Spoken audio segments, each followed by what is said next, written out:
Hello friends, मैं प्रकाश कुमार गुप्ता स्वागत करता हूं आपका आपके फेवरेट चैनल स्टडी सेंटर में। आज मैं डिस्कस करने जा रहा हूं सीटेट 30 दिसंबर 2021 को हुए पेपर फर्स्ट के सीडीपी सेक्शन का। इससे पहले मैंने जनवरी 1 एंड जनवरी 5 के पेपर फर्स्ट के सीडीपी सेक्शन और मैथ सेक्शन का पूरा क्वेश्चन आंसर डिस्कशन किया हुआ है, जिसके वीडियो आपको मेरे प्लेलिस्ट में मिल जाएंगे। और आज मैं डिस्कस करने जा रहा हूँ 30 दिसंबर 2021 के पेपर फर्स्ट का सीडीपी सेक्शन। ओके, इससे पहले इस पेपर को मैं डिस्कस करने से पहले आपको बता दूं कि बाकी जो पेपर हुए हैं सीटेट दिसंबर 2021 के, उन पेपर्स के मुकाबले इस पेपर का लेवल थोड़ा ज़्यादा टफ था। हालांकि क्वेश्चंस जो है मॉडरेट हैं, क्वेश्चन के लेवल स्टैंडर्ड हैं, अच्छे क्वेश्चंस आए हुए हैं इस पेपर में। चलते हैं, डिस्कस करते हैं इसमें क्या क्वेश्चन आया हुआ है, उसका संभावित आंसर क्या हो सकता है, देखते हैं। पहला क्वेश्चन जो है वो कि एक बालिका कूदना सीखने से पहले चलना और उछलना सीखती है, यह विकास के किस सिद्धांत को दर्शाता है। तो एक बालिका जब चलना और कूदना और उछलना सीखती है तो पहले वो चलना सीखती है, फिर उछलना सीखती है और तब जाके कूदना सीखती है। तो एक परिपक्वता के साथ, जैसे जैसे परिपक्वता आती जाती है वैसे वैसे परिपक्वता और अनुभव के साथ जो है बच्चे का विकास, बालिका का विकास होते जाता है। इसलिए इसका जो सही जवाब है वो यहाँ पे हो जाएगा चौथा नंबर ऑप्शन, यानी कि ऑप्शन नंबर 4। तो फर्स्ट क्वेश्चन का हो जाएगा आंसर ऑप्शन नंबर 4। बढ़ते हैं दूसरे क्वेश्चन की तरफ। दूसरा क्वेश्चन यहाँ पे कर रहा है कि बालकों में वृद्धि और विकास में क्या शामिल हैं। ये बालकों के वृद्धि और विकास में मात्रात्मक और गुणात्मक दोनों ही परिवर्तन शामिल होते हैं। वृद्धि और विकास, वृद्धि तो एक मात्रात्मक परिवर्तन है, लेकिन विकास और वृद्धि दोनों अगर मिला दिया जाए तो मात्रात्मक और गुणात्मक दोनों परिवर्तन हो जाते हैं। इसलिए इसका सही जवाब जो है वो हो जाएगा थर्ड नंबर ऑप्शन। बढ़ते हैं तीसरे क्वेश्चन की तरफ। तीसरा क्वेश्चन है, निम्नलिखित में से कौन से कारक भौतिक और सामाजिक दुनिया की जटिल शक्तियों को संबोधित करता है जो किसी बालिका के अनुभवों को उसके विकास के दौरान प्रभावित करते हैं। तो किसी भी बच्चे के विकास के दौरान उसके भौतिक और सामाजिक दुनिया का जो प्रभाव पड़ता है वो उसके लालन पालन कहलाते हैं, यानी कि नर्चर कहलाते हैं। देखिए, विकास को दो तरीके की चीज़ें प्रभावित करती हैं, एक तो नेचर और दूसरा नर्चर। नेचर जो है वो जेनेटिक होता है, जबकि नर्चर जो होता है वह इन्वायरमेंट में मिलता है। पालन पोषण बच्चे का इन्वायरमेंट में होता है। तो जो भौतिक और सामाजिक दुनिया वो इन्वायरमेंट भी ही तो है, नर्चर ही है। इसलिए लालन पालन इसका सही आंसर हो जाएगा। तो तीसरे क्वेश्चन का आंसर हो जाएगा ऑप्शन नंबर थर्ड। बढ़ते हैं चौथे क्वेश्चन की तरफ। चौथा क्वेश्चन देखते हैं, निम्नलिखित में से कौन सी बच्चों के समाजीकरण की प्राथमिक संस्थाएं हैं। तो बच्चों के समाजीकरण के प्राथमिक संस्थाओं में आता है परिवार और पास पड़ोस। तो चौथा नंबर ऑप्शन इसका सही जवाब हो जाएगा। ओके, बढ़ते हैं पाँचवें नंबर क्वेश्चन की तरफ। पाँचवा नंबर क्वेश्चन देखते हैं क्या कहता है। पाँचवें नंबर क्वेश्चन में कह रहा है कि कमल स्वयं को तर्क देता है कि यदि तनु उसे एक क्रेयोन देगी तो वह उसे भी एक क्रेयोन देगा ताकि उपहारों के लेन देन में समानता हो। कमल लॉरेंस कोहलबर्ग के नैतिक विकास के किस चरण पर है। तो यह जो चरण है जिसमें कि तनु क्रेयोन देगा तब जब उसको क्रेयोन मिलेगा, यानी कि म्यूचुअल एक्सचेंज का स्टेज है। ये म्यूचुअल एक्सचेंज के स्टेज को ही हम लोग इंस्ट्रूमेंटल पर्पस ओरिएंटेशन भी कहते हैं। तो इसका सही जवाब हो जाएगा ऑप्शन नंबर 1, यांत्रिक उद्देश्य अभिनवीकरण, यानी कि इंस्ट्रूमेंटल पर्पस ओरिएंटेशन। ओके, तो चौथे नंबर क्वेश्चन का हो जाएगा ऑप्शन नंबर, पाँचवें नंबर क्वेश्चन का option number first is the right answer. बढ़ते हैं छठे नंबर क्वेश्चन की तरफ। छठा नंबर क्वेश्चन कह रहा है कि संज्ञानात्मक विकास के किस चरण में बच्चे एक दूसरे के साथ खेल संबंधी विचार साझा करते हैं और इस समझ को कि संकेत वस्तुओं को दर्शाते हैं सुदृढ़ करते हैं, लेकिन संरक्षण करने में अक्षम होते हैं। देखिए, संरक्षण अभी नहीं आया हुआ है, लेकिन बच्चे जो है खेल संबंधी विचार साझा कर पा रहे हैं। भाषा का उपयोग करके ही विचार को साझा करेंगे, या संकेत वस्तुओं का प्रयोग कर पा रहे हैं, यानी कि सिंबॉलिक थॉट भी उनके प्रोसेस भी आ गई है। तो ये दोनों ही लक्षण जो हैं, जो भाषा का विकास है या सिंबॉलिक थॉट है, वो पूर्व संक्रियात्मक अवस्था में डेवलप होते हैं, और पूर्व संक्रियात्मक अवस्था में भी बच्चे में संरक्षण के गुण नहीं आए होते हैं। इसलिए तीसरा नंबर ऑप्शन जिसमें पूर्व संक्रियात्मक अवस्था है वो इस क्वेश्चन का सही जवाब हो जाएगा। तो क्वेश्चन नंबर 6 का आंसर हो जाएगा ऑप्शन नंबर थर्ड। बढ़ते हैं सातवें क्वेश्चन की तरफ। सातवां क्वेश्चन यहाँ पे है कि एक 6 वर्षीय बालिका सोचती है, लंबे गिलास में छोटे और चौड़े बर्तन से अधिक पानी आता है, यद्यपि उसकी आंखों के सामने ही पानी एक बर्तन से दूसरे बर्तन में पलटा गया है। पियाजे के अनुसार बालिका की यह सोच किस योग्यता की कमी के कारण है? तो इस बच्ची में जो है अभी अकेंद्रीयता नहीं आया है, अकेंद्रीयता यानी डिसेंट्रलाइजेशन, डिसेंट्रलाइजेशन नहीं आया है, अभी उसमें केंद्रीयकरण है, वह पूर्व संक्रियात्मक अवस्था में है, वह चीज़ों को एक ही नज़रिए से देख पा रही है, यानी कि वस्तुओं के एक ही एस्पेक्ट को, एक ही पक्ष को देख पा रही है, विभिन्न पक्षों को नहीं देख पा रही है, उसमें डिसेंट्रलाइजेशन नहीं आया है, इसीलिए ऐसा हो रहा है, अभी उसमें डिसेंट्रलाइजेशन की योग्यता की कमी है। तो 7वें नंबर क्वेश्चन का हो जाएगा ऑप्शन नंबर थर्ड सही आंसर। बढ़ते हैं 8वें नंबर क्वेश्चन पे। 8वां नंबर क्वेश्चन देखते हैं। 8वें नंबर क्वेश्चन में कह रहा है कि बच्चा कह रहा है मैं पहेली के इस हिस्से को पूरा नहीं कर पा रहा हूँ, तो अध्यापक कह रहे हैं यहाँ कौन सा टुकड़ा आना चाहिए क्योंकि ये बिल्ली के पैर हैं, वो कुछ हिंट दे रहे हैं, कुछ उसको हेल्प दे रहे हैं। तो बच्चा जो है कहता है पंजे। अध्यापक कहते हैं सही सही बात है, कौन सा टुकड़ा पंजे जैसा दिखता है? बच्चा कहता है यह वाला। उपयुक्त बातचीत में सामाजिक अंतःक्रिया की किस विशेषता पर प्रकाश डाला जा रहा है? तो यहाँ पे हम देख रहे हैं कि अध्यापक जो है वो मोर नॉलेजेबल पर्सन है और वो बच्चे को हेल्प दे रहा है, कुछ हिंट दे रहा है। तो इस तरीके से ये हेल्प जो है वो पार कहलाता है। वाइगोस्की ने इसे पार या ढांचा कहा है, जिसको इंग्लिश में स्कैफोल्डिंग कहते हैं, टेम्पररी हेल्प। ओके, तो क्वेश्चन नंबर 8 का आंसर हो जाएगा ऑप्शन नंबर थर्ड। बढ़ते हैं 9वें क्वेश्चन की तरफ। 9वां क्वेश्चन यहाँ पे है, लेव वाइगोस्की का संज्ञानात्मक विकास का सिद्धांत किससे संबंधित है? तो सामाजिक सांस्कृतिक दृष्टिकोण से संबंधित है। ये बहुत ही सिंपल क्वेश्चन है। आगे बढ़ते हैं 10वें क्वेश्चन की तरफ। 10वां क्वेश्चन यहाँ पे है कि पियाजे के सिद्धांतों पर आधारित एक रचनावादी कक्षा में बच्चे किस तरह से सीखते हैं? तो अगर रचनावादी कंस्ट्रक्टिविस्ट क्लास है, तो कंस्ट्रक्टिविस्ट क्लास में बच्चे जो है नॉलेज को कंस्ट्रक्ट करते हैं। कैसे कंस्ट्रक्ट करते हैं? स्वतः स्फूर्त गतिविधियों से सीखते हैं, यानी कि खुद एक्टिव होकर के लर्निंग करते हैं।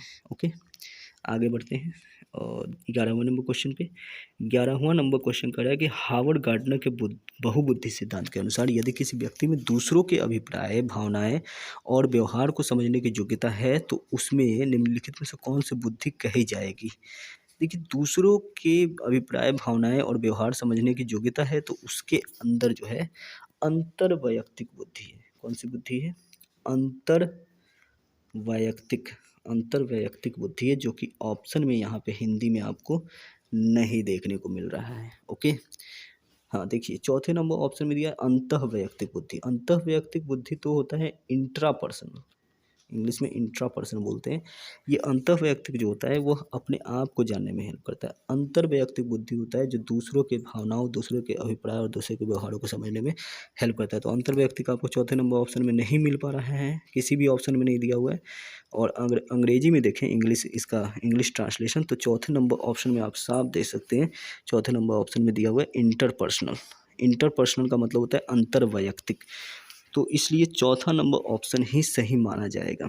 ओके, हिंदी के अनुसार तो नहीं है लेकिन इंग्लिश मान्य होता है, इसलिए चौथा नंबर ऑप्शन जो है वो सही हो जाएगा। यहाँ पे हिंदी अनुवाद उसका गलत हुआ है, अंतर वैयक्तिक होना चाहिए। ओके, खैर 11 नंबर, सॉरी हाँ, 11 नंबर क्वेश्चन का चौथा नंबर ऑप्शन हो जाएगा राइट आंसर। 12वें नंबर क्वेश्चन की तरफ बढ़ते हैं। 12वां नंबर क्वेश्चन कह रहा है कि अध्यापकों को उदाहरण देते हुए महिलाओं को नर्स और अध्यापिका दिखाने में तथा पुरुषों को डॉक्टर या पायलट दिखाने तक सीमित नहीं करना चाहिए, इससे क्या चिन्हित होता है?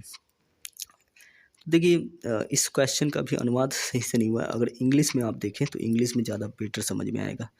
इंग्लिश में है, teachers should not restrict themselves to examples which depict women as nurses and teacher and men as doctor and pilot as this leads to.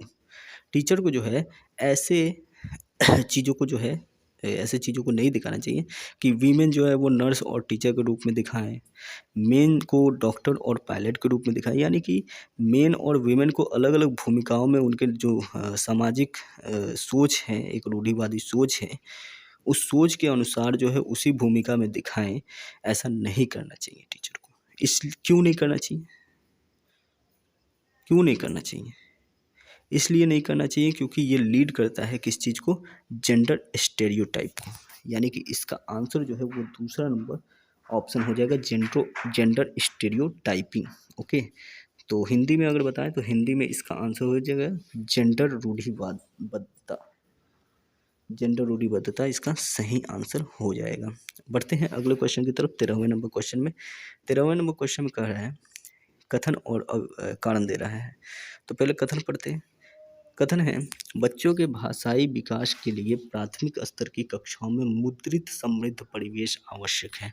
मुद्रित समृद्ध परिवेश का मतलब हो गया कि प्रिंट मीडिया वाला जो है टीचिंग लर्निंग मटेरियल, केवल प्रिंट मीडिया वाला। ओके, तो केवल प्रिंट मीडिया से आप बच्चों को भाषाई विकास अच्छे से नहीं कर सकते हैं। तो ये अभिकथन ही जो है वो अपने आप में गलत है। ओके, तो अभिकथन ही गलत है।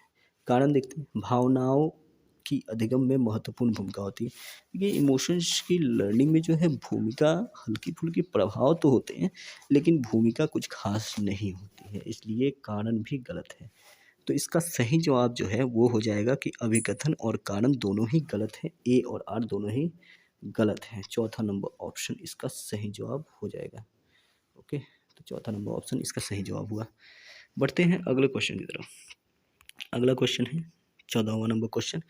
जब हरजोत को अपने प्रदत्त कार्य में सितारा नहीं मिलता है, यानी स्टार नहीं मिलता है, तो वो बहुत परेशान हो जाती है। अपने काम के संदर्भ में दी गई किसी भी आलोचनात्मक टिप्पणी के प्रति वह रक्षात्मक रुख अपनाती है। इस संबंध में निम्नलिखित में से कौन सा उपागम सबसे अधिक प्रभावकारी होगा। बच्ची जो है स्टार नहीं मिलता है तो दुखी हो जाती है। ओके, मतलब कि उसको अपने असेसमेंट पे, अपने असाइनमेंट वगैरह पे या होमवर्क वगैरह पे अच्छे रिमार्क्स एक्सपेक्ट वो करती है। अगर अच्छे रिमार्क्स नहीं आते हैं तो फिर वो रक्षात्मक रुख अपनाती है। तो ऐसे में क्या करना चाहिए, उसे रचनात्मक प्रतिपुष्टि देना चाहिए और अपना काम दोहराने के लिए कहना चाहिए। हाँ, ये सही है कि उसे रचनात्मक प्रतिपुष्टि देना चाहिए। यह सुनिश्चित करना कि उसके हर प्रदत्त कार्य में सितारा मिले, नहीं नहीं नहीं, ये गलत है। हर कार्य में जो है उसको स्टार ही देंगे, एक ही टाइप का जो है उसको रिफोर्समेंट देंगे तो फिर वो उसका महत्व कुछ नहीं रह जाएगा। यह सुनिश्चित करना कि उसे उसके किसी भी प्रदत्त कार्य में कोई सितारा या पुरस्कार ना मिले, ये भी गलत है। उसको किसी भी तरह की प्रतिपुष्टि नहीं देना, ये भी गलत है। तो पहला ही ऑप्शन इसका सही जवाब हो जाएगा, उसे रचनात्मक प्रतिपुष्टि देना और अपने काम को दोहराने के लिए कहना। बढ़ते हैं 15वें नंबर क्वेश्चन की तरफ। 15वां नंबर क्वेश्चन कह रहा है कि निम्नलिखित में से कौन सी पोर्टफोलियो की विशेषता नहीं है। देखिए, पोर्टफोलियो समय के विशेष के दौरान किए गए कार्यों को संकलित करता है और विकासात्मक परिवर्तन पर प्रकाश डालता है। ये तो बात सही है। पोर्टफोलियो विद्यार्थी को अभिकल्प करने, संग्रह करने और मूल्यांकन में संलग्न करते हैं, ये भी बात सही है। पोर्टफोलियो विद्यार्थी को स्वयं की अधिगम के प्रति प्रगति के आकलन में संलग्न करके स्वनियमितता को समुन्नत करते हैं, ये भी सही है। पोर्टफोलियो में असंबद्ध परीक्षण और क्यूज होते हैं और अधिगम के उत्पाद को सुनिश्चित करते हैं, ये बात गलत है। सॉरी, ये बात गलत है, इसलिए ये ऑप्शन जो है वही इस क्वेश्चन का सही आंसर हो जाएगा। ओके, तो क्वेश्चन नंबर 15 का ऑप्शन हो जाएगा, सही ऑप्शन हो जाएगा चौथा। ओके, बढ़ते हैं अगले क्वेश्चन की तरफ। अगला क्वेश्चन है, सामान्य कक्षा में विशेष आवश्यकता वाले बच्चों को शामिल करने का उद्देश्य प्राप्त करने के लिए अध्यापक को क्या करना चाहिए। देखिए, अध्यापक को क्या करना चाहिए, बालक विशेष के मजबूत पक्ष, रुचियों और आवश्यकताओं की पहचान करना चाहिए, बिल्कुल करना चाहिए। व्यक्तिगत भिन्नताओं का निरादर करना चाहिए, नहीं, व्यक्ति भिन्नताओं का निरादर नहीं करना चाहिए। व्यक्ति विभिन्नताओं का या इंडिविजुअल डिफरेंसेस का सम्मान करना चाहिए। अधिगम को सहज बनाने के लिए आकलन युक्तियों को अनुकूल बनाना चाहिए, हाँ बिल्कुल, ये सही है। प्रत्येक के लिए वैयक्तिक शिक्षा योजना बनाना, प्रत्येक के लिए हम वैयक्तिक शिक्षा योजना नहीं बना सकते हैं, बहुत ज़्यादा टाइम लग जाएगा। इसलिए 1 नंबर ऑप्शन और 3 नंबर ऑप्शन सही हैं। इसलिए दूसरा नंबर ऑप्शन में जो 1 नंबर और 3 नंबर विकल्प को ये कर रहा है, समूहित कर रहा है, इसलिए दूसरा नंबर ऑप्शन ही इसका सही जवाब हो जाएगा। क्वेश्चन नंबर 16 का option number 2 is the right answer. बढ़ते हैं 17वें नंबर क्वेश्चन की तरफ। 17वां नंबर क्वेश्चन कर रहा है कि प्रकाश, ध्वनि, स्पर्श और अन्य सांवेगिक जानकारी के प्रति अति संवेदनशीलता, संचारण में शाब्दिक क्षीणता और अशाब्दिक होना, नित्य क्रमों पर अन्य व्यक्तियों को अति निर्भरता और दूसरों से नज़र चुराना, ये किन बच्चों के प्राथमिक लक्षण हैं। तो ये स्वलीन स्पेक्ट्रम बच्चों के प्राथमिक लक्षण है, इसलिए तीसरा नंबर ऑप्शन इसका सही जवाब हो जाएगा। 17वें नंबर क्वेश्चन का तीसरा number option is the right answer. सोलिन स्पेक्ट्रम मतलब ऑटिज्म, ऑटिज्म स्पेक्ट्रम, जिस बच्चे में ऑटिज्म होती है, अकेलापन उसको ज़्यादा पसंद होता है। आगे बढ़ते हैं 18वें नंबर क्वेश्चन पे। 18वां नंबर क्वेश्चन है निम्नलिखित में से कौन सी रणनीति कक्षा में सुविधा वंचित समूहों से आने वाले बच्चों को शामिल करने के लिए प्रभावशाली नहीं रहेगी। कक्षा में होने वाली चर्चाओं में शामिल होने का अवसर देना, ये तो प्रभावित करने वाली। विद्यालय की सभी गतिविधियों में बच्चों की सहभागिता सुनिश्चित करना, ये भी प्रभावित करने वाली। बच्चों की उपस्थिति और ठहराव की नियमित मॉनिटरिंग करना, ये भी प्रभावित करने वाली। समूह संबद्धता के आधार पर पृथक पृथक बैठने की व्यवस्था करना, ये प्रभावित करने वाली नहीं है। तो यहाँ पे प्रभावशाली नहीं है पूछ रहा है, इसलिए इसका सही जवाब हो जाएगा ऑप्शन नंबर 4। तो क्वेश्चन नंबर 18 का option number 4 is the right answer. बढ़ते हैं 19वें नंबर क्वेश्चन पे। 19वें नंबर क्वेश्चन में जो है मिलान करने को दे रहा है, तो पहले मिलान कर लेते हैं, देखते हैं क्या है। पहले ऑप्शन में दे रहा है कि संतुलन, सूक्ष्म गत्यात्मक नियंत्रण और गतिबोधक समन्वय वाले रोजमर्रा के कामों को करने में कठिनाई, गत्यात्मक प्रॉब्लम है, इसका मतलब कि इसको डिस्प्रैक्सिया है। B number option, B number से ये मिल जाएगा, बी नंबर से।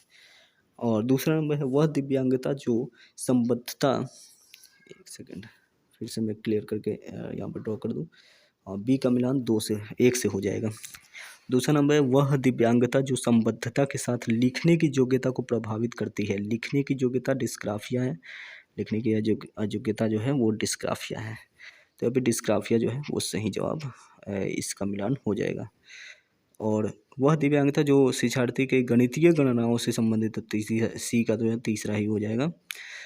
और बचा हुआ जो है भाषाई विकार, ये डिस्फेजिया हो जाएगा, डिसफेजिया। तो इस तरीके से ए का 4 है और बी का 1 है। तो 4 1 इस तरीके से हम अगर देखें तो 4 1 जो है सिर्फ और सिर्फ 4 नंबर ऑप्शन में है, इसलिए चौथा नंबर ऑप्शन ही इसका सही जवाब हो जाएगा। ओके, चौथा number option is the right answer. बढ़ते हैं क्वेश्चन नंबर 20 की तरफ। क्वेश्चन नंबर 20 है अध्यापक किस तरह से रचनात्मक चिंतन को पोषित कर सकते हैं। शिक्षार्थियों पर सतत रूप से निगाह रख करके रचनात्मक चिंतन को पोषित नहीं किया जा सकता है। प्रत्येक शिक्षार्थी से निपुणता से कम कुछ भी अपेक्षित नहीं करना, ये भी गलत है। शिक्षार्थियों को समस्याओं के समाधान के लिए भिन्न भिन्न तरीके के अपनाने का अवसर देना, ये सही है। शिक्षार्थियों के लिए बहुत ही कठिन गतिविधियों का चयन करके और उन्हें अनुसरण करने के लिए सख्त निर्देश करना देना, ये भी गलत है। तो ऑप्शन नंबर 3 ही इसका सही जवाब होगा। तो क्वेश्चन नंबर 20 का option number 3 is the right answer. बढ़ते हैं 21 नंबर क्वेश्चन पे। बच्चे को किसी समस्या का समाधान ढूंढने में किस क्रम को अपनाना चाहिए। यहाँ पर समस्या के समाधान का जो सही क्रम है वो है तीसरा नंबर ऑप्शन। समस्या को परिभाषित करना, समस्या का विश्लेषण करना, फिर परिकल्पना बनाना और परिकल्पना का परीक्षण करना। तो क्वेश्चन नंबर 21 का 3rd number option is the right answer. बढ़ते हैं अगले क्वेश्चन की तरफ, 22 नंबर क्वेश्चन पे। वह शिक्षिका जो यह मानती है कि उसकी कक्षा का प्रत्येक छात्र अधिक अध्ययन करने से अपना प्रदर्शन सुधारने में सक्षम है, बच्चों की सफलता का श्रेय वह किसको देगी।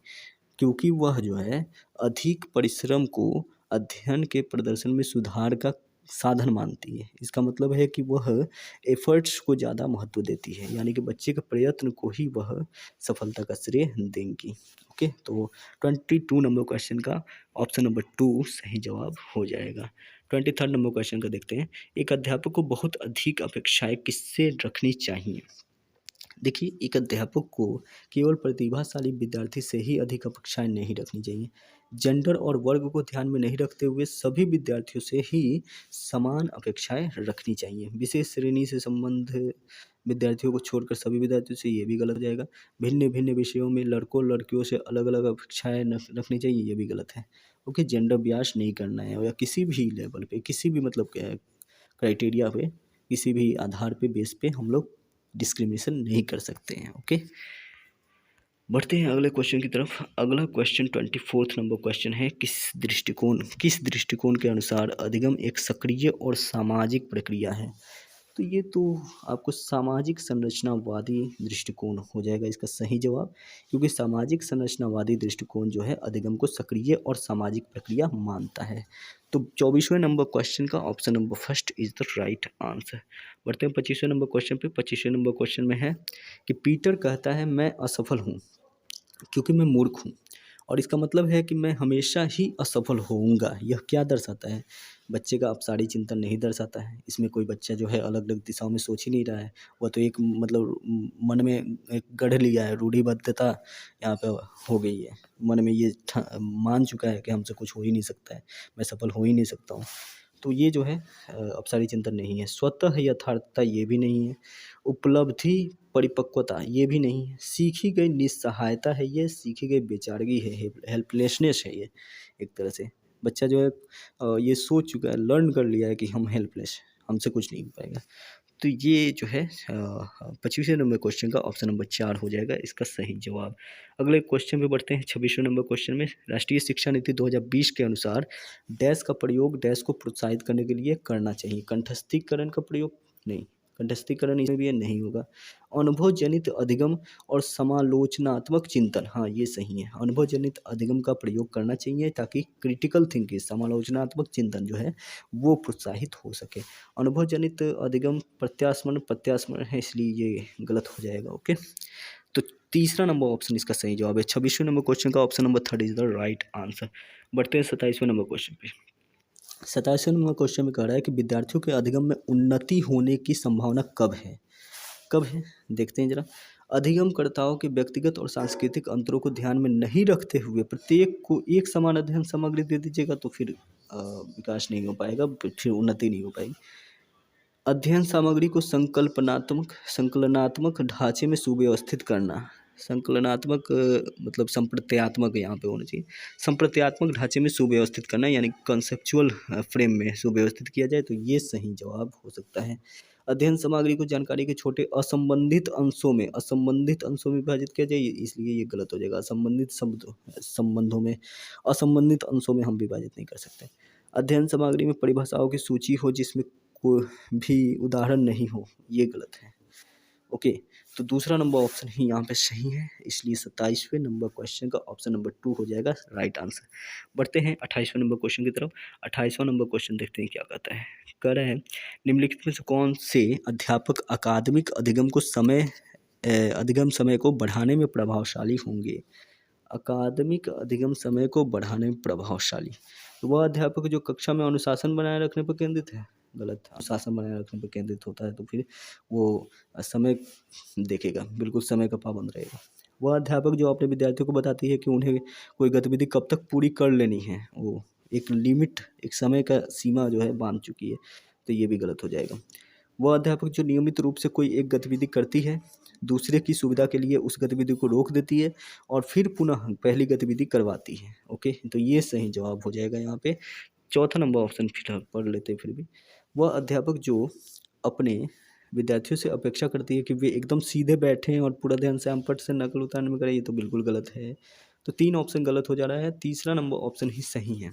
ओके, तो इस क्वेश्चन का 28 नंबर क्वेश्चन का option number 3 is the right answer. 29 number question को देखते हैं।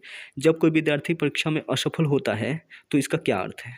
देखिए, विद्यार्थी अगर असफल हुआ है तो फिर सिस्टम में दोष है। यह व्यवस्था की असफलता है, यह पूरे स्कूली व्यवस्था की असफलता है। ठीक है, इसमें सिर्फ बालक दोषी नहीं है। बालक ने उत्तर अच्छे तरह से याद नहीं किया, ये गलत है। अभिभावक असफल हो गए, ये तो बिल्कुल गलत है। बालक विद्यालय में पढ़ने के योग्य ही नहीं है, ये कहना गलत है। ओके, तो चौथा नंबर ऑप्शन इसका सही जवाब होगा। 29वें नंबर क्वेश्चन का option number 4 is right answer. बढ़ते हैं 30 नंबर क्वेश्चन पे। लास्ट नंबर क्वेश्चन है ये भी अभिकथन और कारण से जुड़ा हुआ है। देखते हैं अभिकथन क्या कहता है। विद्यार्थियों को अर्थ ग्रहण करने में अपनी स्वाभाविक रुचियों को पोषित करने के लिए अवसर मिलने चाहिए, जैसे कि तरह तरह की वस्तुओं का उपयोग करना, प्रयोग एवं परीक्षण करना, मानस मंथन और चर्चाएं करना। तो ये अभिकथन तो बिल्कुल सही है। कारण देखते हैं। अधिगम की प्रकृति क्रियाशील और सामाजिक है, ये भी बात सही है। कारण भी सही है और कारण सही व्याख्या भी है अभिकथन की। तो ऑप्शन नंबर यहाँ पे ऑप्शन नंबर फर्स्ट ही सही हो जाएगा कि ए और आर दोनों सही हैं और आर व्याख्या सही करता है ए की। तो ये रहे 30 क्वेश्चन के सीडीपी के 30 क्वेश्चन के पूरे क्वेश्चन आंसर एनालिसिस। ओके, तो मैं आगे भी वीडियो लाते रहूँगा। आगे जो है मैं इसके मैथ्स सेक्शन के पहले मैथ सेक्शन के सारे 300 क्वेश्चन के क्वेश्चन आंसर एनालिसिस करूँगा। उसके बाद मैं और भी कई अलग-अलग दिनों के जैसे-जैसे मेरे पास डिमांड आते जाएँगे मैं वीडियो बनाते जाऊँगा। ओके, आपको ये वीडियो अगर हेल्पफुल लगे और ऐसा लगे कि इससे किसी और को भी हेल्प मिल सकती है, तो आप इस वीडियो को ज़्यादा से ज़्यादा शेयर कर सकते हैं अपने फ्रेंड्स के साथ। और अगर आप चैनल को सब्सक्राइब नहीं किए तो चैनल को सब्सक्राइब कर सकते हैं और बेल आइकन को दबा सकते हैं, जिससे कि आपको मेरे वीडियोज़ के अपडेट मिलते रहेंगे। ओके, मिलते हैं फिर अगले वीडियो में, तब तक के लिए धन्यवाद।